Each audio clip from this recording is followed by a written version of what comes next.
تعال اقول لك قصه السندوتشين ابو 15 جنيه. سندوتشين جمبري يا جماعه، جمبري وصبيط وفليه وكبده.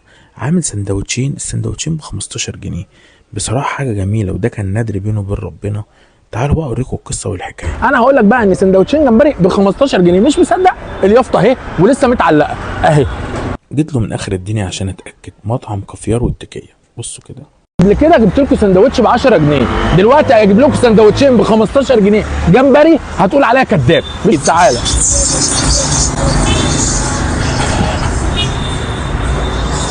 وسندوتشين حلوين مش وحشين، وفي منه ب 10 وفي منه ب 20 وفي منه لحد 50. الكلام ده كله هتشوفوه دلوقتي.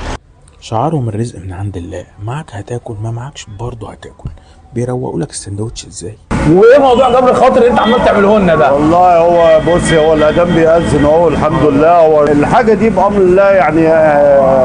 احمد اخويا ده صاحب المحل تاجر سمك ان شاء الله، وهو بيبيع جمله وبيجيب من شغله وبيحطه في المحل وبيشتغل وربنا بيرزقه. جميل جميل. والحاجه بسيطه يعني، المكسب بسيط بس ربنا كرمنا والحمد لله. ربنا يبارك له. والله ده فضل ربنا الحمد لله. احنا في شارع الصليبه. ايوه احنا في 20 شارع الصليبه الخليفه.